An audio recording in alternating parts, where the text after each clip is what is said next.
আমার নতুন YouTube channel math এক্সপার্টে তোমাদের স্বাগতম। তোমার গত ভিডিওতে দেখেছো কোশ্চেন মার্ক চারের মোট 60টি কোশ্চেন আসবে 28 মার্কের। গত ভিডিওতে করেছিলাম 2 এর 4 পর্যন্ত, আর শুরু করবো 2 এর কোশ্চেন নাম্বার 5 থেকে। নিচের পরিসংখ্যা বিভাজনে যৌগিক গড় 24 হলে পি এর মান নির্ণয় করো। শ্রেণীসীমা পরিসংখ্যা 0 থেকে 10 পরিসংখ্যা 15, 10 থেকে 20 পরিসংখ্যা 20, 20 থেকে 30 পরিসংখ্যা 35, 30 থেকে 40 পরিসংখ্যা পি, 40 থেকে 50 পরিসংখ্যা 10। কোয়েশ্চেন নম্বর 6, নিচের পরিসংখ্যা বিভাজন থেকে মধ্যমা নির্ণয় করো।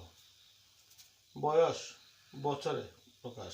রোগীর সংখ্যা 6 থেকে 15 পরিসংখ্যা 6, 16 থেকে 25 পরিসংখ্যা 11, 26 থেকে 35 পরিসংখ্যা 21, 36 থেকে 45 পরিসংখ্যা 23, 46 থেকে 55 পরিসংখ্যা 14, 56 থেকে 65 পরিসংখ্যা 5।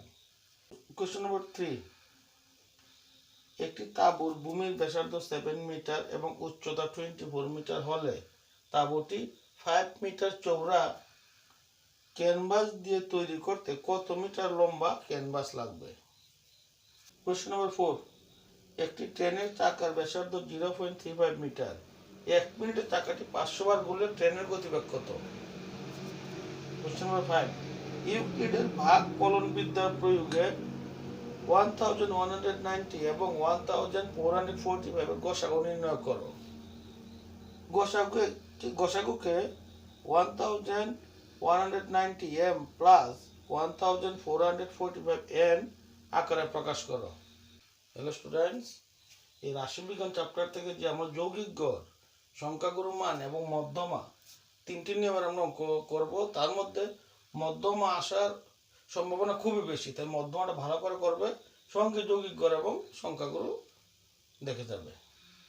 কোয়েশ্চেন নম্বর 6, 52টি তাসের প্যাকেট থেকে একটি তাস টানা হলো। টানা তাসটি 1 নম্বর কোয়েশ্চন ফেস কার্ড, 2 নম্বর ইস্কাবন, 3 নম্বর সাহেব, 4 নম্বর লাল রঙের রানী, 5 নম্বর কালো কার্ড, 6 নম্বর লাল রঙের কার্ড ও কালো টেক্কা হওয়ার সম্ভাবনা নির্ণয় করো। এগুলো আরো অনেক ধরনের প্রশ্ন আসতে পারে, আমি জাস্ট কয়েকটি দিয়ে দিলাম। কোয়েশ্চন নম্বর 7, 41 মিটার উঁচু পাহাড়ের চূড়া থেকে একটি স্তম্ভের চূড়া ও পাদদেশের অবনতি কোণ যথাক্রমে 30 ডিগ্রি এবং 60 ডিগ্রি। স্তম্ভের উচ্চতা নির্ণয় করো।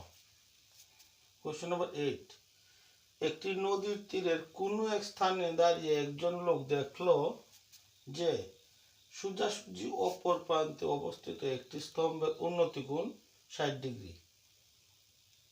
ওই স্থান থেকে 25 মিটার পিছিয়ে গিয়ে সে দেখলো যে স্তম্ভটির উন্নতি কোণ 30 ডিগ্রি হয়েছে। স্তম্ভটির উচ্চতা ও নদীর বিস্তার নির্ণয় করো। কোশ্চেন নম্বর 9, 1200 মিটার উচ্চতায় একটি উড়োজাহাজ থেকে দেখা গেল যে দুটি জাহাজ একই দিকে যাচ্ছে।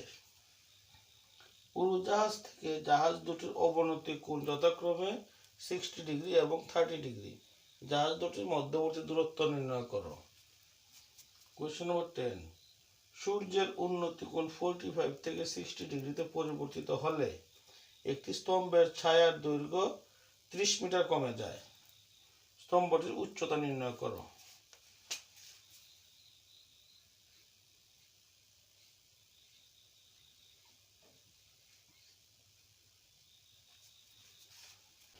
কোয়েশ্চন নম্বর 11, ভূমির উপর কোনো বিন্দু থেকে 20 মিটার উঁচু একটি বাড়ির উপর দণ্ডায়মান একটি সম্প্রচার মিনারের পাদদেশ ও শীর্ষের উন্নতি কোণ যথাক্রমে 45 ডিগ্রি এবং 60 ডিগ্রি। মিনারের উচ্চতা নির্ণয় করো।